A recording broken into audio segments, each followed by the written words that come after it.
আসসালামু আলাইকুম। আশা করি সকলে ভালো আছেন। হাতে থাকা মুঠোফোনটার মাধ্যমে আপনারা কীভাবে ২০২৪ সালে বোর্ড চ্যালেঞ্জ করবেন সে প্রসেসটা আমি আপনাদের দেখিয়ে দেব এবং কত তারিখ থেকে কত তারিখ পর্যন্ত এই বোর্ড চ্যালেঞ্জের সময় থাকবে এবং কত টাকা করে প্রতিটি বিষয় নেওয়া হবে সম্পূর্ণ প্রসেস আমি আপনাদের বলে দেব। তো বেশি কথা না বলে আমরা ভিডিওটি শুরু করি এবং চ্যানেলের নতুন দর্শক হয়ে থাকলে অবশ্যই চ্যানেলটিকে সাবস্ক্রাইব করে পাশে রাখা বেল বাটন অল করে দিবেন। তো চলুন ভিডিওটি শুরু করি। ফার্স্ট অফ অল যে কথাটি বলবো, আপনাদের ২০২৪ সালে যে বোর্ড চ্যালেঞ্জের সময়টা থাকবে সেটা হচ্ছে ১৩/৫/২০২৪ থেকে ১৯/৫/২০২৪ পর্যন্ত, অর্থাৎ এক সপ্তাহের মধ্যে আপনারা এই বোর্ড চ্যালেঞ্জটি করতে পারবেন। এবং বোর্ড চ্যালেঞ্জ করার জন্য আপনাদের একটি টেলিটক সিম প্রয়োজন হবে এবং টেলিটক সিমে আপনারা কিভাবে এই কাজগুলো করবেন সে প্রসেসটি আমি আপনাদের দেখিয়ে দেবো।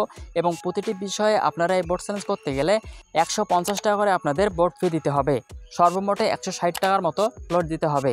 অর্থাৎ আপনারা যদি একটি বিষয়ে আবেদন করেন তাহলে ১৫০ টাকা এবং দুইটি বিষয় করলে ৩০০ টাকা এবং তার পাশাপাশি আপনারা মেসেজ বাবদ ৫ থেকে ১০ টাকা টেলিটক সিমে লোড আকারে দিয়ে দিবেন। তারপর আপনারা যে কাজটি করবেন, আপনারা সরাসরি চলে আসবেন আপনাদের ফোনের মেসেজ অপশনে, সেটা হোক বড় ফোন এবং ছোট ফোন, আপনারা টেলিটক সিমে শুধুমাত্র ফোনে রাখবেন। রাখার পর মেসেজ অপশনে চলে আসার পর থেকে আপনারা টাইপ করবেন 16222 অর্থাৎ 222 লেখার পর আপনারা এখান থেকে ডান করে দিবেন, অর্থাৎ এই নাম্বারে আপনারা মেসেজটি দিয়ে দিবেন। এবং আপনারা এখানে কি লিখবেন সেগুলো আপনাদের আমি দেখিয়ে দিচ্ছি। আপনারাও এগুলো লেখার পর আপনাদের রোল নাম্বার এবং বিষয় কোডটি শুধুমাত্র চেঞ্জ করে দিবেন। প্রথমে আপনারা ক্যাপিটাল লেটার দিয়ে লিখবেন যে RSC স্পেস দিবেন। দেওয়ার পর আপনাদের যে বোর্ডটি হবে, আপনাদের দিনাজপুর বোর্ড হলে দিনাজপুর বোর্ডের 3টি প্রথম অক্ষর বড় হাতে দিবেন, ঢাকা হলে প্রথম 3টি অক্ষর, অর্থাৎ আপনারা সাইড নোটে পেয়ে যাবেন। আপনারা এগুলো দেখে আপনাদের যে বোর্ডটি হবে সেই বোর্ডের আপনার 3 প্রথম অক্ষর দিয়ে দিবেন। আমি আমার প্রথম 3 অক্ষর দিয়ে দিলাম। প্রথম 3 অক্ষর দেওয়ার পর আপনারা আবার একটি স্পেস দিবেন।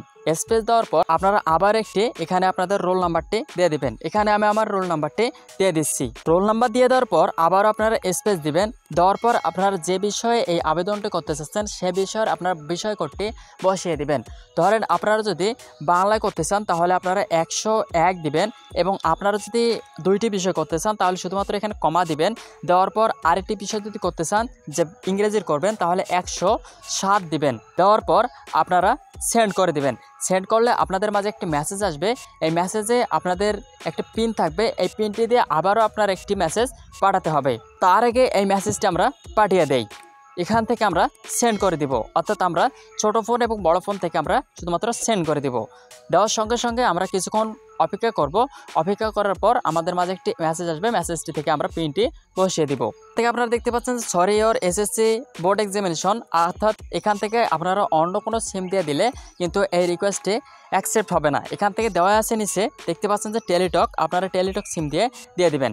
তারপর এখান থেকে আপনারা একটা কোড পেয়ে যাবেন, অর্থাৎ পিন পেয়ে যাবেন। এই জায়গায় আপনারা পিনটি শুধুমাত্র কপি করে বসিয়ে দিবেন। তার আগে আপনাদের আবারও লিখতে হবে যে RSC স্পেস। আপনারা যদি আবেদন করতে চান তাহলে আপনারা ইএস আবারও স্পেস।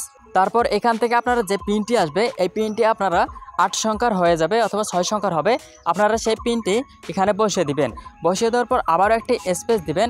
স্পেস দেওয়ার পর আপনারা এখান থেকে একটি কন্ট্রাক্ট নাম্বার দিবেন, অর্থাৎ আপনাদের পার্সোনাল নাম্বার হলেও হবে অথবা যে কোনো একটি নাম্বার দিয়ে দিবেন। আমি আমার একটি ইচ্ছা মতো নাম্বার দিয়ে দিচ্ছি। নাম্বার দিয়ে দেওয়া হয়ে গেলে আপনারা জাস্ট এখান থেকে আবারও সেম প্রসেসে সেন্ড করে দিবেন। সেন্ড করে দেওয়া হয়ে গেলে আপনাদের এই মেসেজটি অর্থাৎ আপনাদের এই বোর্ড চ্যালেঞ্জ অ্যাকসেপ্ট হয়ে যাবে এবং আপনাদের জয়টি বিষয় করবেন তত টাকা লোড দিয়ে তারপর আপনারা এই প্রসেসটি করবেন। এবং আগেই বলেছি যে প্রতিটি বিষয়ে ১৫০ টাকা করে নির্ধারিত করা হয়েছে। আপনারা যদি 2-3টে বিষয় করতে চান তাহলে আপনারা 300 থেকে 450 টাকা লোড দিবেন।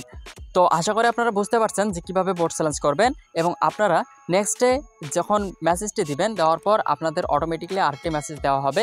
তাহলে তখন আপনারা বুঝতে পারবেন যে আপনাদের অ্যাকসেপ্ট হয়েছে কিনা। আপনারা এই প্রসেসে এই বোর্ড চ্যালেঞ্জটি করতে পারবেন। এবং বোর্ড চ্যালেঞ্জ করলে আপনাদের যদি কোথাও মার্ক দিতে ভুল করে অথবা মার্ক বসাতে ভুল করে তাহলে আপনাদের ভাগ্য ভালো থাকলে তাহলে আপনারা সেই মার্কটি পেয়ে যাবেন এবং আশা করা যায় তখন আপনাদের প্লাস অথবা গোল্ডেন আসার সম্ভাবনা থাকবে। তো আশা করি আপনারা বুঝতে পারছেন যে কীভাবে বোর্ড চ্যালেঞ্জ করবেন। এবং বোর্ড চ্যালেঞ্জ করলে আপনাদের যা মার্ক থাকবে তা থেকে আপনাদের মার্ক কমবে না। আপনাদের 1-2 মার্ক হলেও যদি ভাগ্যে থাকে তাহলে আপনাদের বাড়বে। তো আজকে এ পর্যন্তই। ভিডিওটি ভালো লাগলে অবশ্যই লাইক, কমেন্ট, শেয়ার এবং চ্যানেলটি সাবস্ক্রাইব করে পাশে রাখা বেল বাটন অল করে দিবেন। দেখা হচ্ছে সামনের কোনো ভিডিওতে। সে পর্যন্ত ভালো থাকবেন, সুস্থ থাকবেন। আল্লাহ হাফেজ।